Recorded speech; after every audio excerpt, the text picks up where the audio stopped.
Hey, this is James Malinchak, featured on ABC's hit TV show Secret Millionaire, and I am so fired up because we have an amazing special guest. We have my longtime good friend, my man PJ here. What's up, PJ? What's up? What's up? Man, it's always good to see you, man. It's been too long. Thank you, brother. I appreciate that. It's always a pleasure to meet and see you also. Man, it just brightens me every time I get to see you, man. So don't let me stop seeing you. Well, I agree. More the better. So, PJ, I know you. I know your background. Known you for a while now. But somebody watching may not know who you are and what you do. So, who's PJ and what the heck do you do? So it's a funny thing, right? Like, I'm a little dude in a wheelchair. Like, I've got the physique of Kermit. I really look like Kermit. So if you could see my wheelchair and the curvature of my spine, you'd think this little dude can't do anything. But I'm adventurous. Like, I jump out of planes, indoor skydive, aqua jetpack, zip line. I've trained in martial arts since 87 or something like that. So I'm not going to do the math. Somebody else can do that. Wow. So I've lived an incredible life. I've lived a better life than most able-bodied people. And so for me, I take that and I really try to use that to inspire other people to live because I believe in life. I want other people to believe in life also. I want people to really realize, hey, if I'm stuck, like, there's a way out. And PJ is that way. I'm the guy that when people are stuck, they call.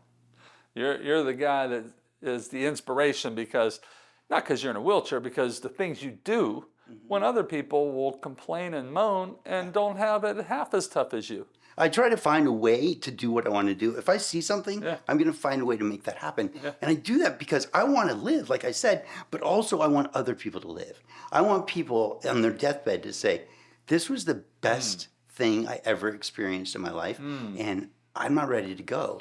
If I go and there is a life review, I want to be like, hey, God, it was really cool. Nice to meet you. When can I go back?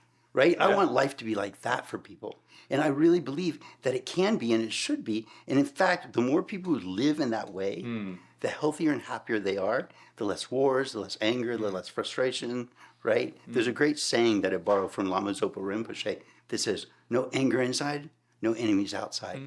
And the more you actually listen to your own heart and you move with that spirit inside of you, that authenticity, that integrity, the more you're actually free. And that freedom gets shared. You can't share what you don't have. If I don't have happiness, I can't share it. So I know that you're an amazing speaker, trainer, coach, one-on-one trainer. Yes. You do it all. You're prolific. You're the man. But why are you so passionate about helping others? Listen, the truth is because I really believe that I was born with a calling. My disability, I discovered this when I was 15 probably, because I was literally speaking at the age of 7. I was on stages at the age of 7. Wow. I was on local and national television by the time I was 15 or 16 years old. There's no place I could go in the United States, true story, where somebody didn't know who I was. Wow. In fact, the first time I went to Japan, somebody in the Japanese airport was like, PJ? You know? So it was great. I love living like that. But the thing is that for me, I realized that my life wasn't for me. My disability wasn't for me. It was an opportunity for other people to look at their life and go, wow, okay, maybe my life's not that bad. And maybe there are things that I can do. And it's about freedom for me. I want to live this great life, but I want other people to. So that's why I'm so passionate, because it's about freedom. And everybody deserves to be free. So, I mean, make me want to go it's like the first time I watched the movie Rocky. Yeah. I want to go out and lift up a car or something. Absolutely. I got the same feeling now. I want to go run a marathon after listening to you. That's what I want. When I'm on stage, right? This is what I want people to really feel. I want people to be like, wow, this is amazing. And there's actually this really great story. I was speaking in front of 1,000 entrepreneurs, and this one guy came up to me, and every single time I see him, hear from him, Facebook, whatever, he always says, PJ, you're the reason that I am where I am now. He was lost. He was using drugs. He was afraid of what he was going to do. He was overweight. He got in shape. He's incredibly jacked now, right? He runs his own business. He's happily married. He's dad to, I think, some stepchildren. Like, his life completely turned around because he felt that from stage, and he said, wow, like I want that. And he realized that he wasn't letting himself do that. He was stuck. I'm the guy that people come to when they're stuck. And not only that, like I work with police departments and they came to me because they were stuck. They said, hey, we don't know, we've never dealt with physically disabled people before, and we need to know how to handle this. I was the guy that they called 5 days after an unfortunate shooting. And, that's great for me because it gives me a chance to give back to people that I see as heroes. So whether I'm on stage, working one-on-one, I'm doing corporate training, or whether I'm working with the police department, it's all the same thing. Like, how can we identify what's holding you back and let that go, remove that, so you can actually spread your wings, you can actually let your heart soar, you can actually step into the truth of who you really are, whether we're talking about a company or a team, a sales team, or individual police officer, or, a mom. It doesn't matter who it is, right? Everybody deserves to be free. Everybody deserves to step out and really express who they authentically and truly are.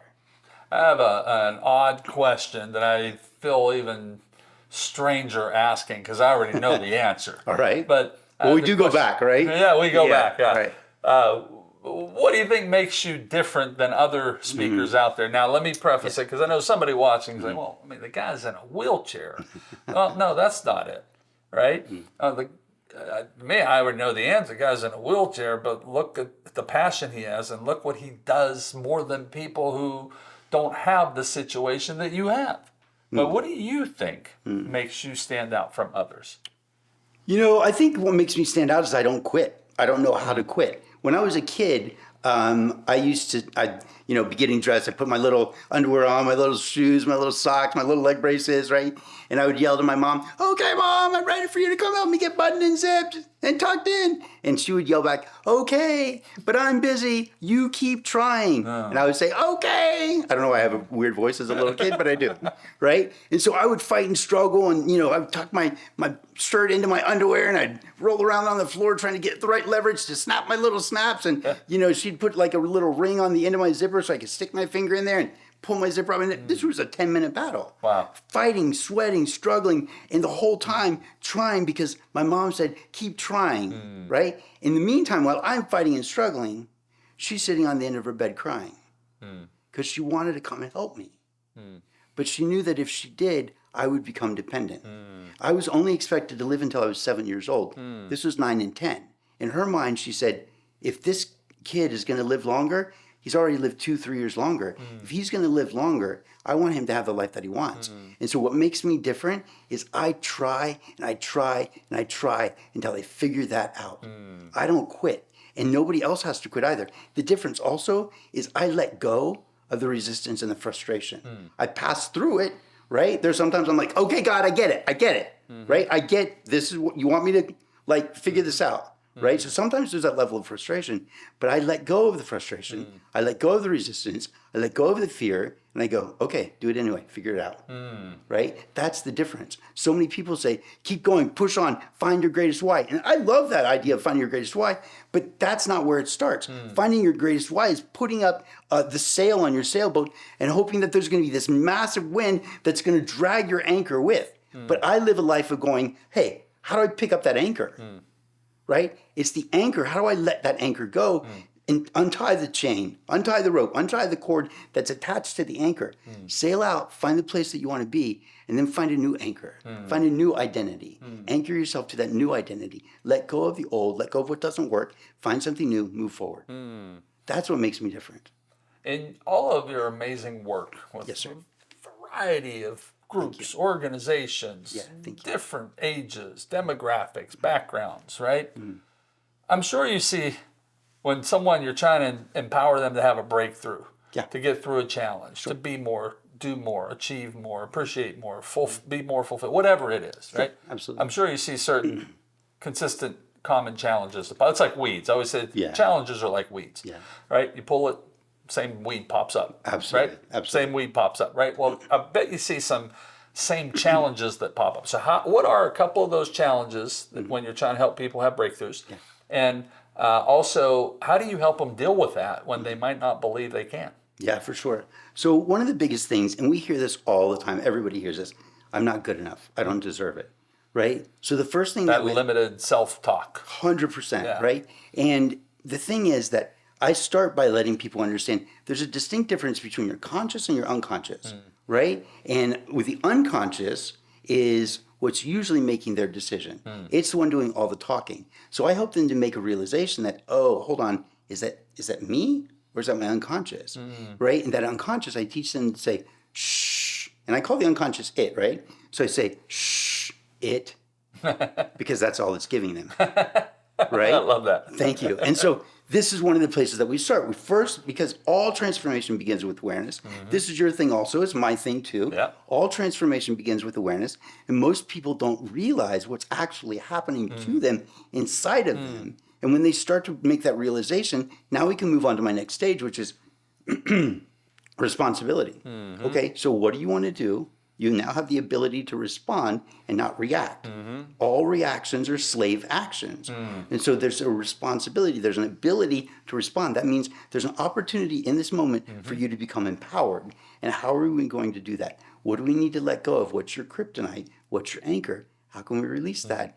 Give you a moment to breathe. And once you've got a moment to breathe, now you can go, okay, well, what's our next step? Because now it's a conscious choice. And there's a difference. There's only two kinds of people in the world. There are free people and there are slaves. A reaction is a slave action. A response is a conscious choice. And that conscious choice means I have freedom. And in that moment, there's that awareness, that epiphany for them that they go, oh, hold on. I have a choice? Absolutely. So what are you going to do? And now all of a sudden they start to take control of their life and redirect what they're going to do and where they're going to go. Man. Boom! Boom! That's what I do. Drop that mic. If I had a mic, I'd drop it and walk out again. Why don't I, if you give me a mic, these floppy little hands are going to drop the mic anyway. So, someone is watching and they're thinking of working with you. They either want to hire you for a keynote talk, a training. They want to work with you one-on-one or have you work, coach, consult with their organization, with their group.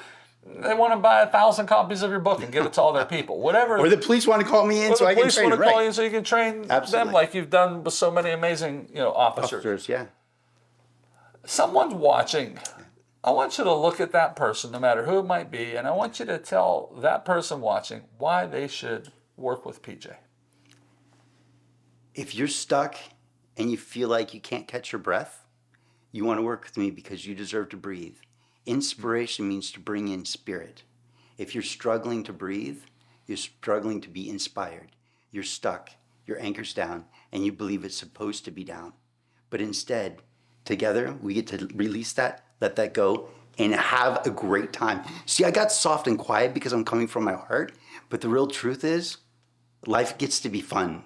And if you're not having fun, if you're struggling, if you're confused, if you're unsure of where you want to go, you're clearly stuck. And you need the guy that everybody comes to when they're stuck. And that guy is PJ. Hey, I'm James Malinchak. Thanks so much for watching.